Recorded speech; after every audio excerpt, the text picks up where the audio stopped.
Hello दोस्तों, मैं सुनील आप सभी का अपने चैनल एसएसटी विद सुनील में वेलकम करता हूं।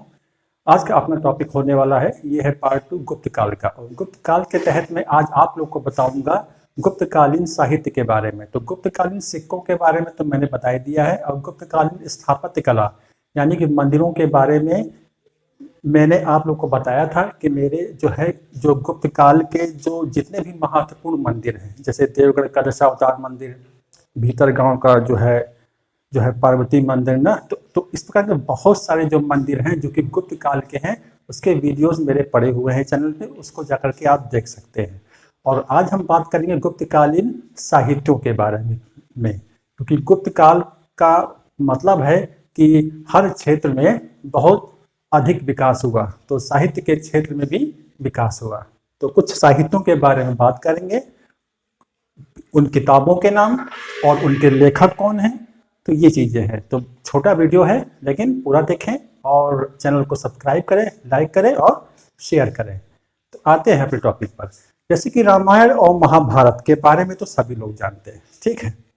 बस खाली मैं इसके बारे में ये बताना चाहता हूँ कि जो रामायण और महाभारत है, इसका अंतिम रूप से जो संकलन हुआ था वो 400 ईस्वी के आसपास हुआ था, यानी कि गुप्त काल में। तो एक क्वेश्चन बन सकता है कि रामायण और महाभारत का अंतिम रूप से संकलन कब हुआ, तो आप बताएंगे क्या? गुप्त काल में। अब दूसरी चीज है पुराणों का संकलन। पुराण कितने हैं? 18 पुराण हैं, का भी अंतिम रूप से इसी काल में संकलन हुआ था। अब इसके संकलन कर्ता कौन थे, ये पूछा जा सकता है एग्जाम में।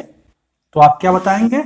लोमहर्ष एवं उग्रश्रवा, इन लोगों के द्वारा पुराणों का संकलन किया गया था। अब कुछ पुराणों के नाम यहाँ पर दिए गए हैं और ये भी बताया गया है कि कौन सा जो है पुराण किस काल से संबंधित है। जैसे विष्णु पुराण का संबंध मौर्य काल से है, ठीक है। तो विष्णु पुराण में मौर्य काल की कहानियां मिलती हैं। मत्स्य पुराण में मौर्योत्तर काल यानी कि मौर्य काल के बाद के समय का, और जो शुरुआती एक दौर था गुप्त काल का, उसका इतिहास किसमें मिलता है? मत्स्य पुराण में मिलता है। और वायु पुराण में गुप्त काल का उल्लेख मिलता है। तो ये क्वेश्चन बन सकता है, ठीक है। तो ये जरूर नोट डाउन कर लें। इसके अलावा कुछ बात करते हैं, जैसे कालिदास बहुत ही प्रसिद्ध है, बहुत सारी किताबें इन्होंने लिखी हैं संस्कृत भाषा में। तो जाहिर सी बात है कि यहाँ से पूछे जाने की संभावना बहुत ज्यादा है प्रश्नों की, ठीक है। अब जैसा कि आप लोग देख रहे हो, इसमें क्या लिखा है? कालिदास के 4 महाकाव्य कौन कौन से हैं और कालिदास की 3 नाट्य कृतियां कौन कौन सी हैं, ठीक है। तो महाकाव्य 4 हैं और नाट्य कृतियां हैं 3। तो पहले बात करते हैं कालिदास के 4 महाकाव्य। तो पहला है रघुवंश। रघुवंश में राजा राम की कहानी है, उनकी विजयों को दिखाया गया है और समुद्रगुप्त की ओर संकेत किया गया है। अब कुमार संभव।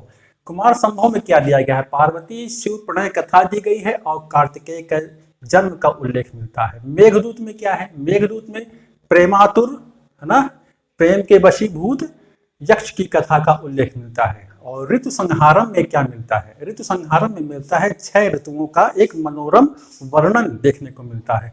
तो आपको ध्यान रखना है। तो प्रश्न कैसे बनेंगे कि कालिदास का निम्नलिखित में से कौन सा महाकाव्य है?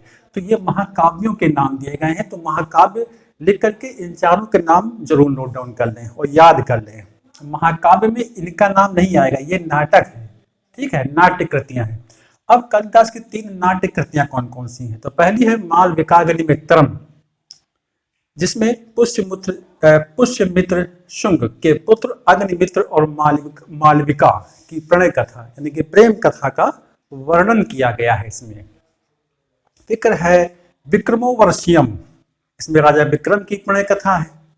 फिर है अभिज्ञान शाकुंतलम, इसमें दुष्यंत और शकुंतला की प्रणय कथा है। एक प्रकार से देखा जाए तो ये सब किससे ये संबंधित हैं? मतलब कि प्रेम से संबंधित है ना। तो इस प्रकार से आप लोग को याद कर लेना है कि कालिदास के 3 नाट्य कृतियां कौन सी हैं और 4 महाकाव्य कौन से हैं। इसके अलावा गुप्त काल में अन्य साहित्यों की भी रचना हुई है जहां से प्रश्न पूछे जा सकते हैं। एक चीज और बताना चाहता हूं कि आजकल जो ट्रेंड में चल रहा है आर्ट एंड कल्चर, कला एवं साहित्य ना, या संस्कृति, मतलब कि कला और संस्कृति से संबंधित, ठीक है। आर्ट एंड जो है कल्चर से रिलेटेड बहुत सारे क्वेश्चन बनते हैं, तो उसका आपको ध्यान रखना। तो कला में जो है स्थापत्य कला भी आ सकता है ना, और कल्चर में ये सारी चीजें आती हैं। तो साहित्य का विशेष प्रश्न जो है पूछे जा सकते हैं कि इसकी रचना किसने की। तो बात करते हैं किरातार्जुनीयम। किरातार्जुनीयम की रचना जो है भारवी के द्वारा की गई थी। फिर आता है कौमुदी महोत्सव। कौमुदी महोत्सव की रचना किसने की? वर्जिका के द्वारा की गई है।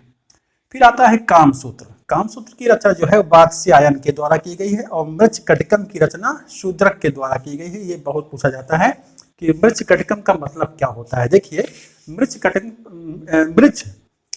का मतलब होता है मिट्टी की खिलौना गाड़ी। इसमें एक ब्राह्मण है चारुदत्त और एक गणिका है वसंत सेना। इन दोनों की प्रेम कथा को इसमें दर्शाया गया है। ठीक।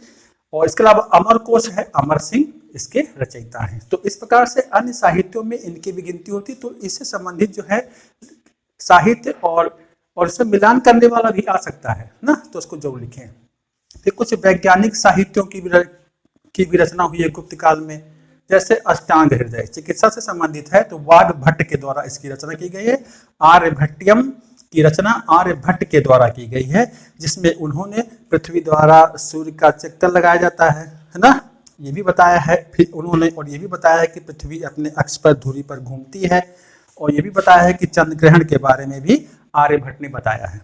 अब वराह मिहिर के द्वारा कौन कौन सी किताबें जो है ज्योतिष से संबंधित भी लिखी गई हैं, तो वो है बृहत संहिता, बृहत जातक, लघु जातक और पंच सिद्धांतिका। तो वराह मिहिर के द्वारा ये ज्योतिष से संबंधित ग्रंथ लिखे गए हैं। तो इस प्रकार से इन सारे साहित्यों को आप लोग जरूर नोट डाउन कर लें और आर्ट एंड कल्चर के टॉपिक को जरूर देखते रहें, है ना। आप मतलब कि अपने से भी कुछ बहुत आप लोग पता करके जो है पढ़ते रहें। तो मैं तो अपना काम कर रहा हूँ, आप लोग भी अपना काम बड़े तन मन से उसको करते रहिए। तो कैसा लगा वीडियो कमेंट करें। तो मिलते हैं आपको नेक्स्ट वीडियो में। धन्यवाद।